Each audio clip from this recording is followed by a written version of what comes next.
Well, howdy folks, welcome to another episode of Vern's Misadventures. In this one, I'm going to be working on my TRS-80 Model 4P. A while back, I upgraded the memory, and after upgrading the memory, the computer developed a couple of problems. First of all, when you turn it on, sometimes it doesn't want to do anything until you give it a good thump. That's not ideal. And then secondly, I ran the memory test afterward, and I had an error. So, what I have here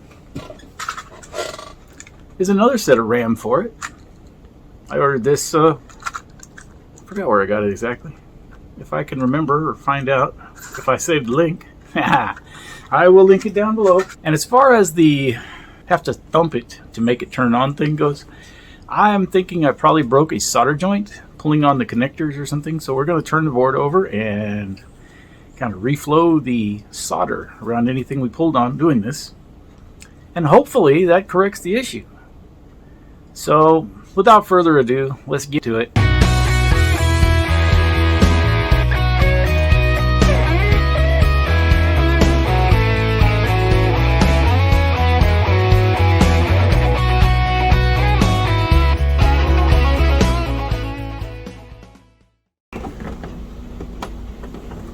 Set her down about like so. Then we can get the front off of it, or the top, or the lid, or whatever you want to call it. Once that's out of the way, then after that's done, you can take the keyboard out of the way.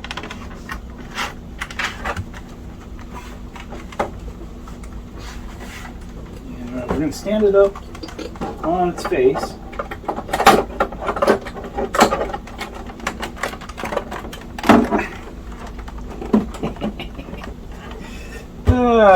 Yeah, it's not exactly perfect, but that's okay. You don't have to be perfect to do this. You just have to keep going when things go wrong. All right. So, procedure-wise, on each side of the case, you have these two screws that need to come out. And then on the top, you have this two screws under the handle over here. So we'll start at the top.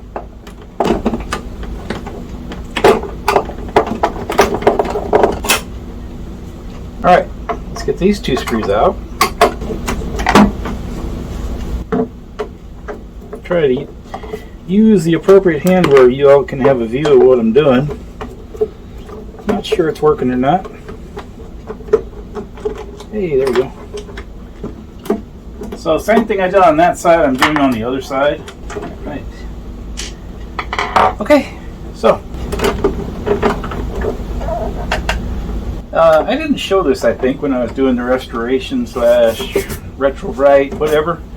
I had to, this cover was broken off when I received it. Not broken off, but it was off. And the metal plate that holds the hinge together was all kind of bent up. So what I had to do was straighten the metal plate. And it had these push-on kind of axle nut things, if you know what an axle nut is. It's like a push-on clip on a plastic little shaft that stuck out away. Anyway, I managed to break all the little plastic shafts trying to take it apart so I could fix it. So I ended up replacing all those little plastic shafts with these screws and nuts. And it seems to work quite well. I haven't knocked it apart yet. Okay, so if you look right here under your model number right here, you'll see that mine says 1080A right here. So why does that matter? Well, if it's an A, it means it's a gate array, right? So, okay, so you got a gate array computer, at least from the factory. The thing with that is that that's no guarantee that your motherboard is going to be a gate array motherboard. Because if ever in this computer's life it went back to Tandy or Radio Shack for any kind of service, they could have swapped the motherboard. And you may not still have a gate array. So there are some telltale signs, and we will look for those on the motherboard itself. So the next thing we're going to need to do, we're going to take the back off.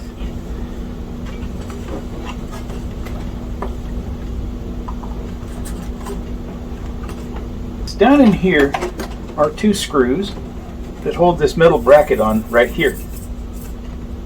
this metal bracket holds the handle. Okay, so of course you want a good sturdy lifting place.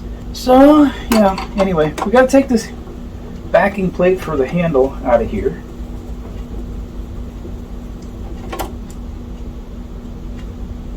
I have a long shank screwdriver, and it is definitely overkill for this part of the operation. We will need it later, but the magnet is much better on this one. Okay. Well, we'll have to find that later. We're going to be digging into here anyway, so we'll get it. All right. Another thing we want to do before we forget, let's go ahead and pull the flash drive out of the GoTech. Okay. Next thing we want to do, go ahead. Yeah, it's moving around in there. The screw. We'll get it. Here we go. We'll get these other two screws for the handle bracket. Okay. So then that comes off. Okay, we'll need to take the back of the computer off. There's a cover over the user port here that does not need to come off. And we will not take it off, because we'll be removing the entire rear panel. Right there, see? So, down in here, now I see our screw now. Let me see if I can retrieve it. Okay, got it on the screwdriver. Here it comes, got it. Alright, we don't have to worry about forgetting to do that. The front of the machine is held together by two screws over here. Okay, I'm going to lift it up just to show on the video. So these two screws here will have to come out, as well as these two over here, and then you got two down here by the CRT. So right down here past the cooling fan, right here, you go right there on the other side of the tube, on the side of the tube there, and you'll see that you got two screws. See, a nice long shank screwdriver like this one is very helpful for this operation.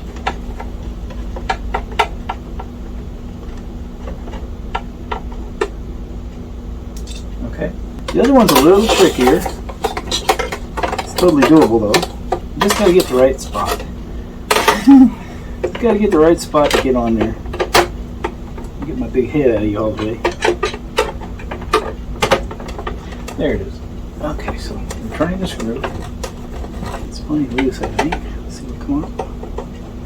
Alright, now we gotta come back out past the wires. Like I say, a good magnetic tip screwdriver, preferably a nice long shank one.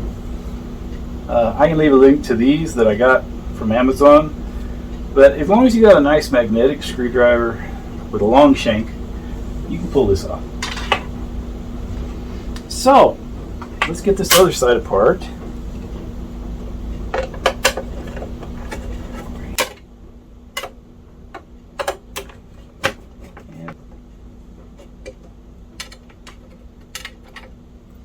And we'll get these outer ones over here out. Here.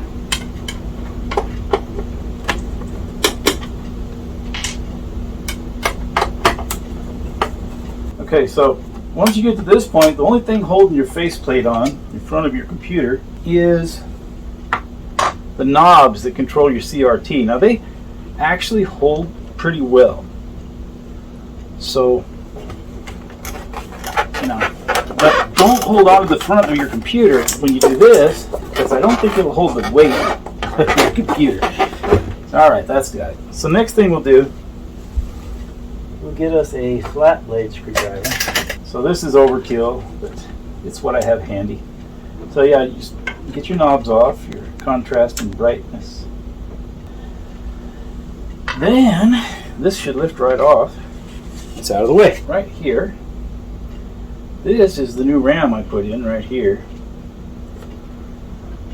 that seems to have a fault. This is where the connectors are that need to come off. I guess I can go ahead and start pulling these apart. Yeah, that doesn't fit all that tightly, so that could be a source of our issue. So one of the mistakes I made first time doing this was I thought that this was a release for this this clip. So I squeezed the heck out of it and yanked it and ended up pulling it right off the board, right? Yeah, I think that might actually be where the broken solder joint probably is. No, you don't do that. You leave that part on. Leave this plastic piece alone and just pull the connector off. So that's where I screwed up last time. And sometimes there's just no better teacher than a little experience. And you know, if you can learn from my mistake and not tear yours up, then it's a win for all of us, really. I think.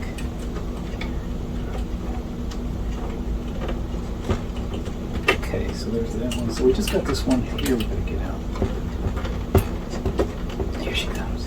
Alright, so all the connectors are off the board now. I don't have to worry about that. So the only thing, one other thing we got to get besides the motherboard off the computer is we need to get the keyboard connector disconnected. So one of the things we'll have to do is cut this zip tie right here.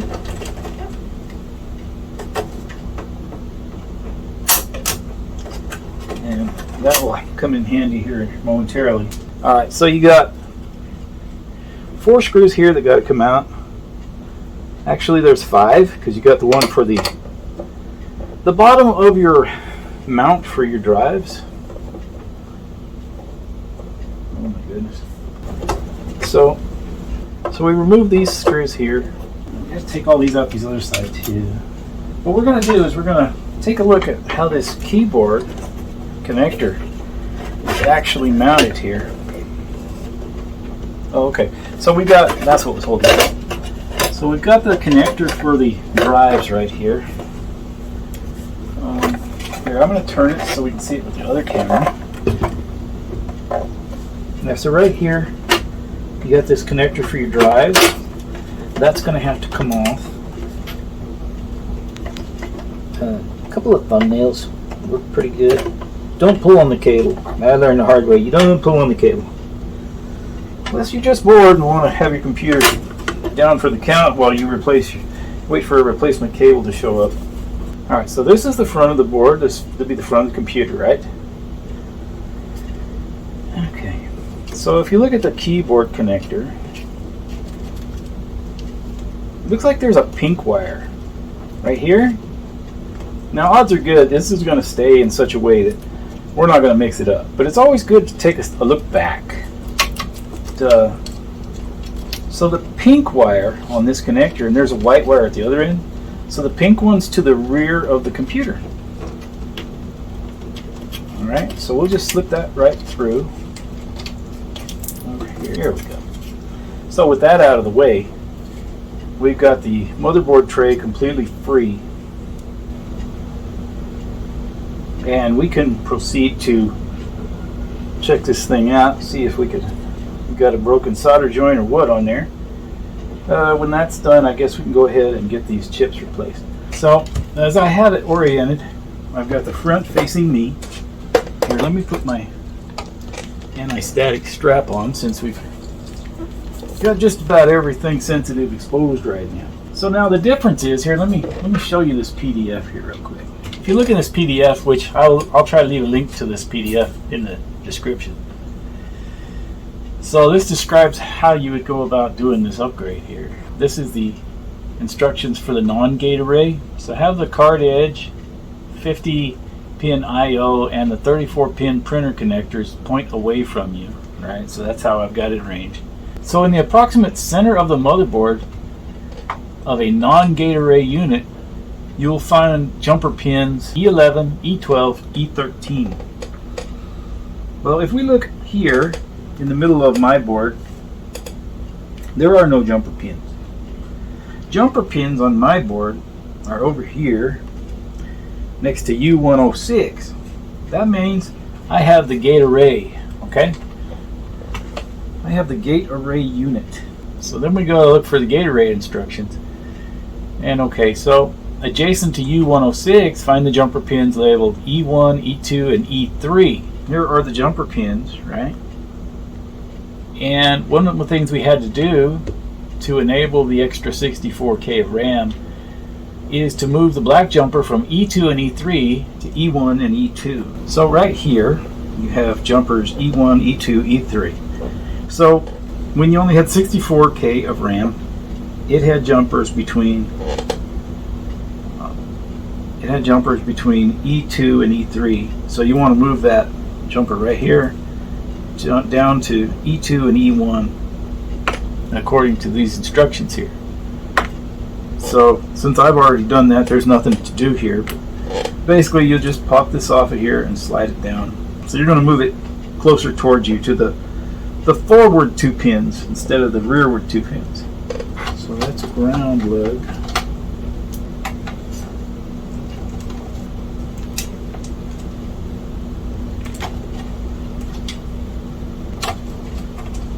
I think that's got them all. Should come off of there.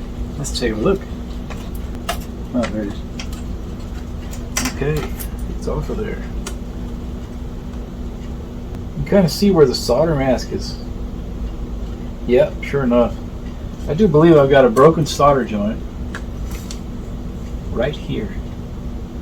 Now I'm only looking with my reading glasses, but it does look broken. So I think we resoldered these joints here, and I think we probably has solved our have to thump it to make it turn on issue. Oh. Okay, cool. So do we do that first? Let's do that first, and then we'll fool with removing the RAM. So what I'll do is I'll just reflow the solder, and maybe add some fresh solder onto all of these pin headers at the front of the board here. So we're going to need the soldering iron for this. Let's see. So, let's see. This. Alright, we're up to temp here. Yeah, there's 3 pins here. I'm just going to reheat this. Am I working off the screen? Are you serious? Alright. So we got 4 pins right here. 2, 3, 4.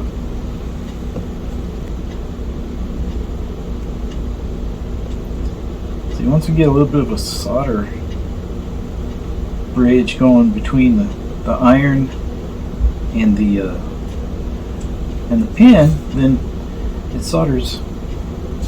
The solder melts pretty good at that point. Yeah, that's better.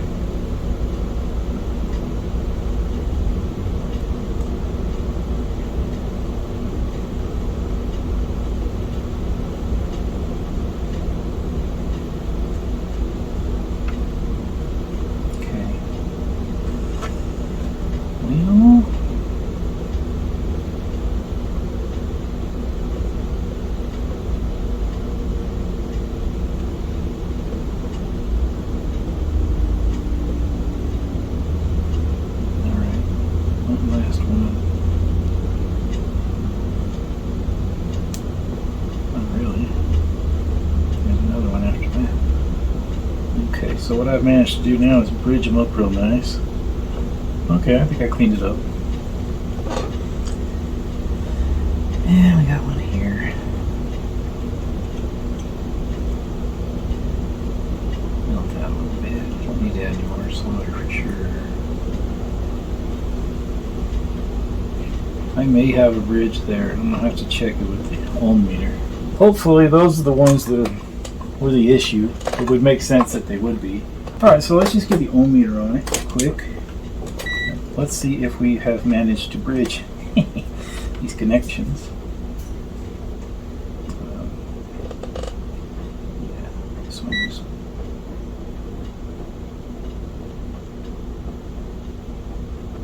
Okay.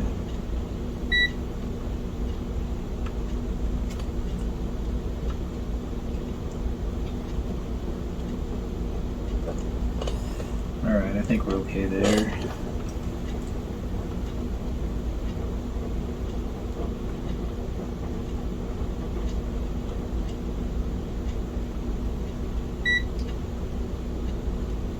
I really want to do this one again. I don't see where I accomplished anything on that one at all.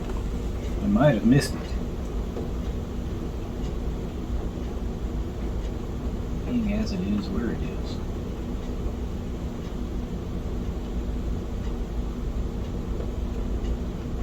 Let me get a bit of solder on it.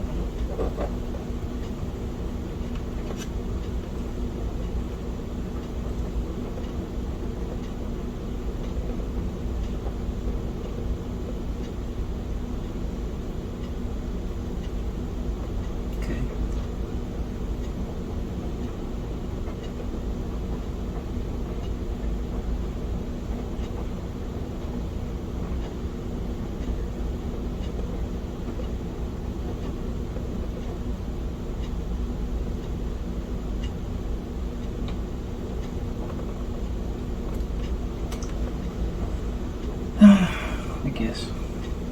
Alright, make sure we didn't bridge any of this. It's okay. It's okay. It's alright. It's alright.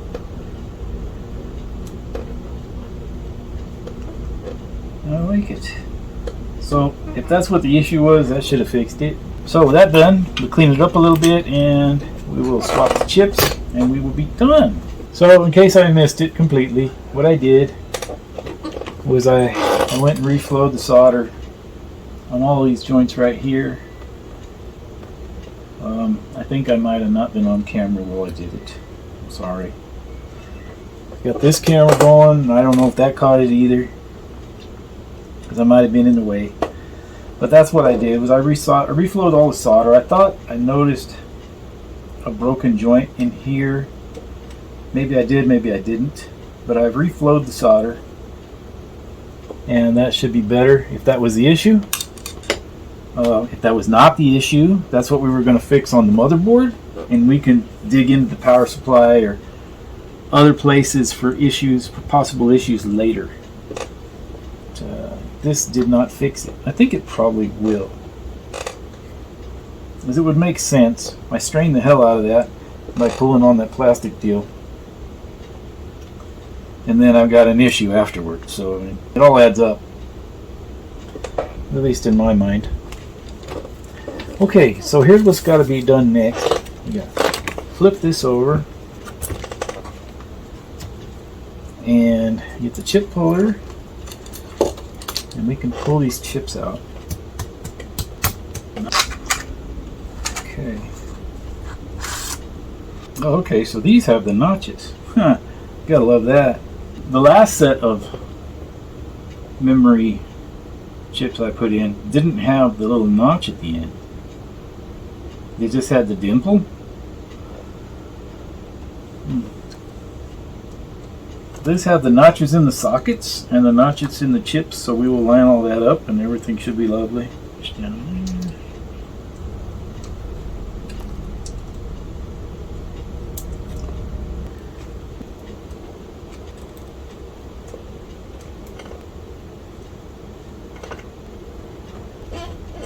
We're ready to put the computer back together, I do believe.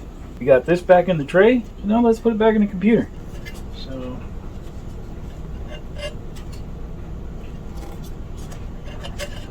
the threads are on this bottom panel, so it's going to actually go like that. Before we get that all tucked away, we're going to want to put the keyboard back on. Yeah. So that'll come in like so. There's that ground lug. That'll go in. That stays out. Okay, yeah. I don't want to end up twisting the cable, so I'm just kind of trying to think ahead here. Alright.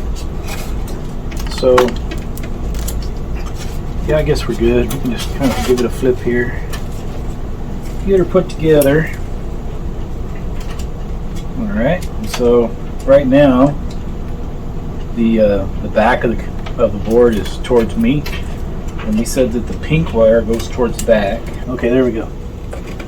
So that's all good to go. Keyboard is reattached. Yep. Now we give it a little flip. So we put it back on. Now the threads are on the inside, or on the lower panel, so it's got to tuck inside. Okay, so we're at this connector now. So let's go ahead and stand it up on its back here. This is where it could get a little dicey. We're going to be careful and it's not going to be an issue. Alright, I want to make sure I get that on the camera here. Okie dokie. So, put it back together the way it came apart, basically. Let's see, this will go there. This will go here.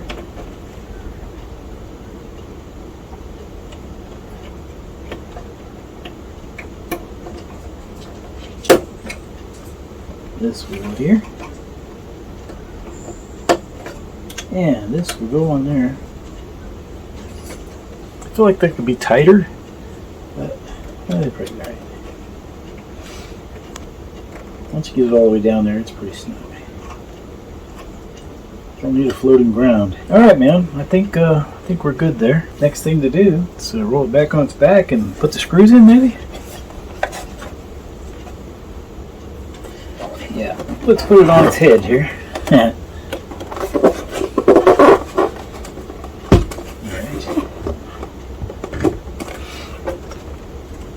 And we can get this sorted out. If we got to flip the keyboard over a couple times to get it, we can do it. So that would go there. So we need all these black screws now. It's got the little lock washer, so thinking it goes here. Okay, I'm not going to put anything tight yet. Just going to get the screws started.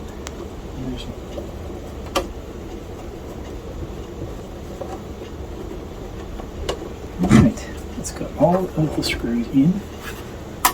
Start tightening the screw.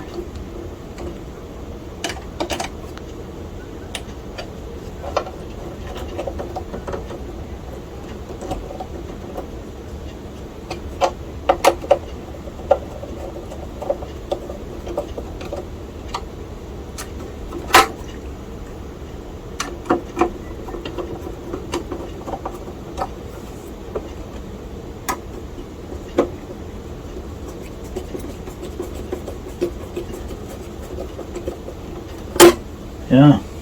Alrighty. Yeah, that gets zip tied right there. So we get a zip tie. Oh, there we go. Cool. A little intelligence goes a long way, doesn't it? Alright. Zip tie this together again. That might be a mistake, but we'll see.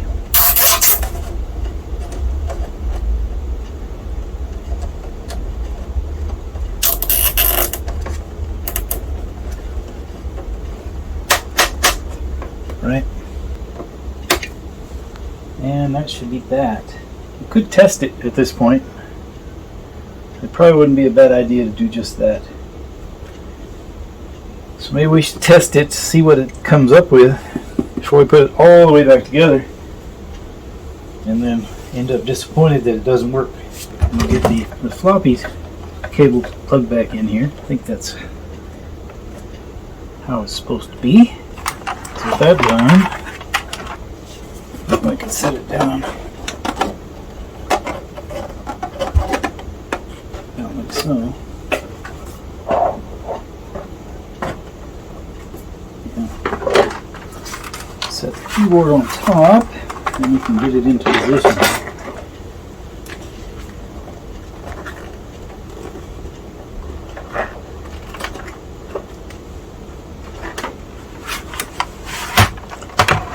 Yeah, that's okay. Let's see. This got to come out.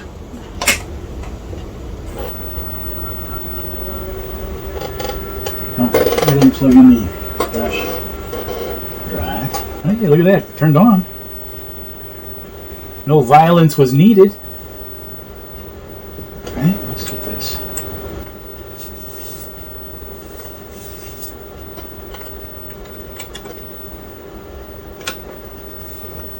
Reset.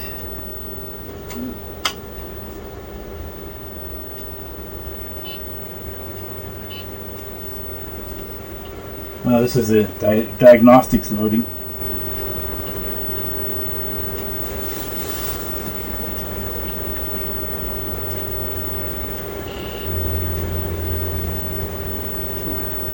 Enter the date. Well, we'll just call it 11. 84. I'll run the memory test. Oh, drive in memory, so we want D. There it is. 2.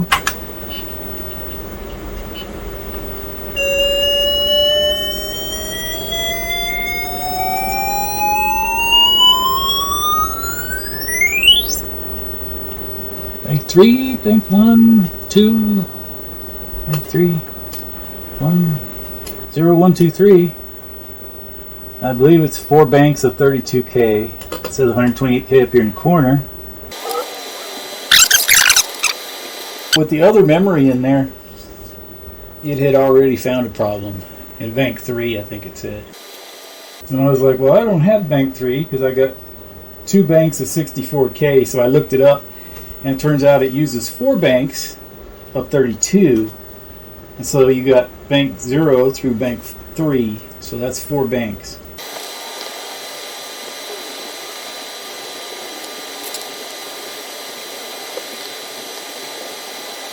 So I guess the next thing to do here is we will put it back together. Seems to work quite well. So out with this. Well, let's start with the front bezel. First thing, oh, let's unplug it. There we go. Put that down there. Okay. That's good enough. Bezel. Okay, put that on there. Alright, I'm going to put the knobs back on just to kind of help keep it on there.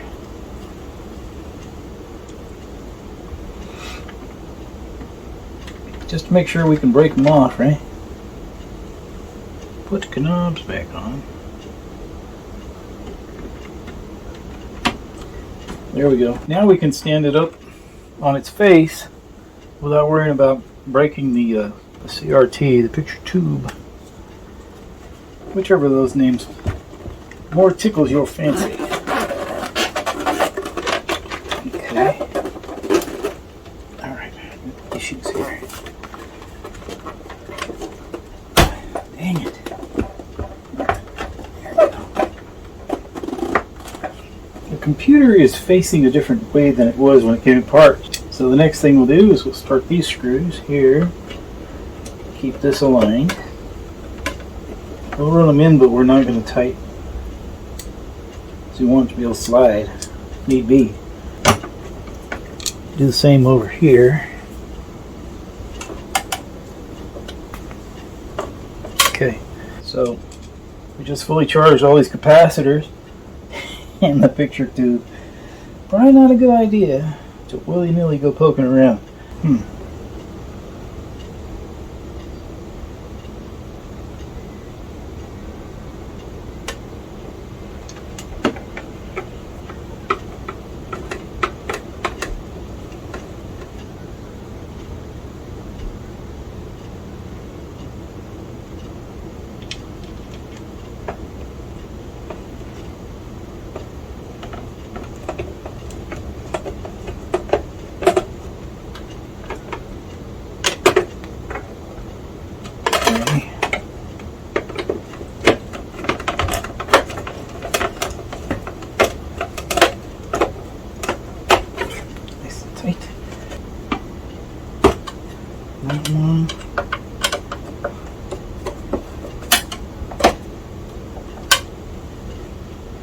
This one.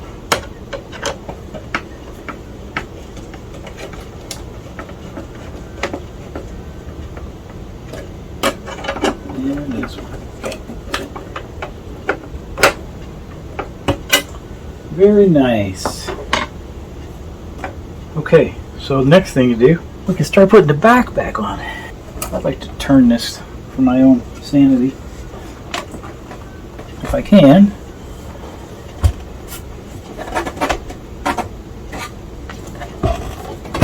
There we go.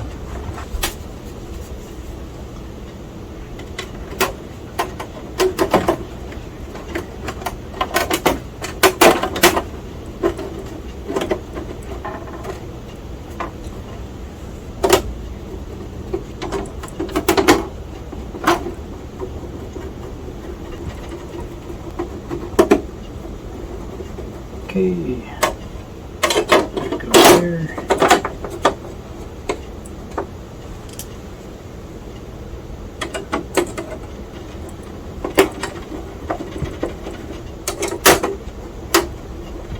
Let's see, then we'll put it up on its side again, which means we're probably going to have to move the keyboard again.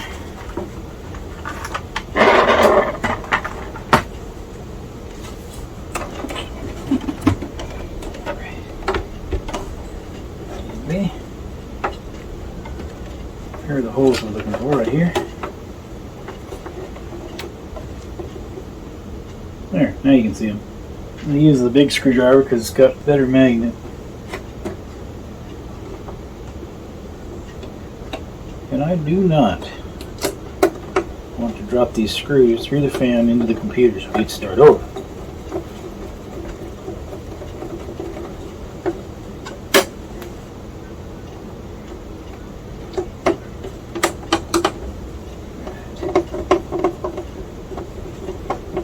Kind of try to line up the witness marks.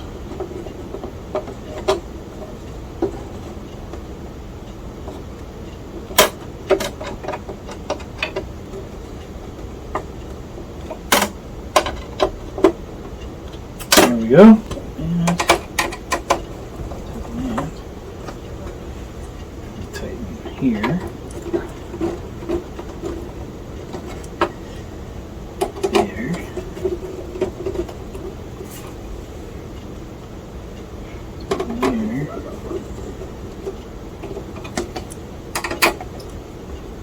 Tighten from the inside out, that way if it's bent or somehow not sitting flat, when you go from the inside out it lays it down and that allows the outside corners to move. So over here,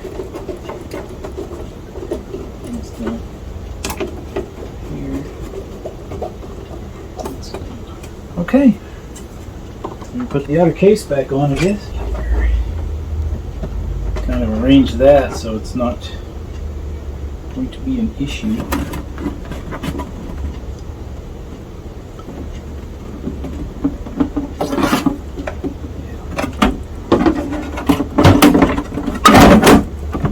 That's on there.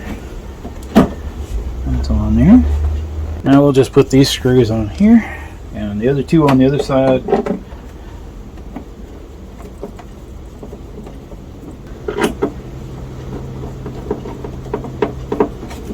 So the rubber foot goes on the bottom, in case you get confused what's top, what's bottom. I find that helps. And so you want the words to be right side up when it's right side up. At least I do. The trick here is to not force the threads, just get them lined up, screw it in. Get the other one out. Okay.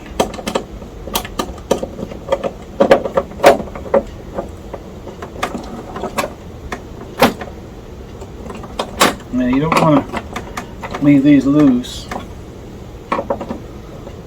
especially if you actually carry this thing around. All right, there it is. And there we have it, 128K TRS-80 Model 4P. Take this out of there. Turn it on.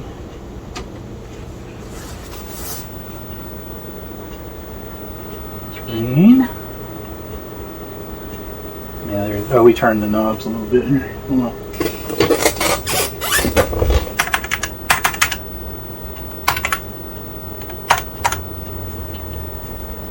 Okay, so if we hold down 3 and P at this point,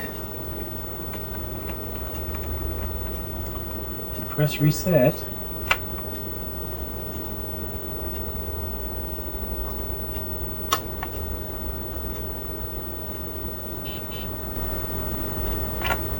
Okay, so now we can go to one of our games.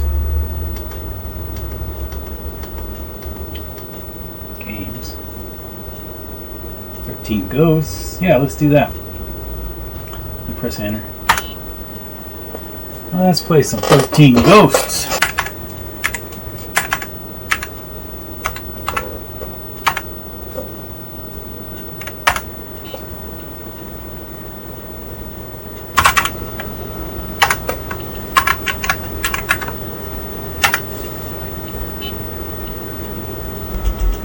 Oh, here we go.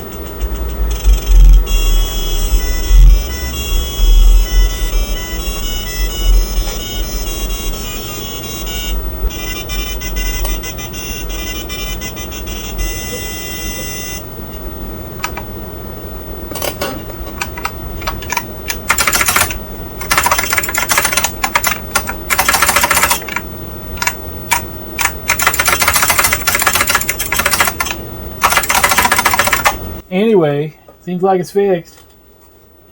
Thanks for watching. Hope you learned something. I'd like to invite you to subscribe to the channel if you haven't already. And with that, we'll see you in the next one. Y'all take care.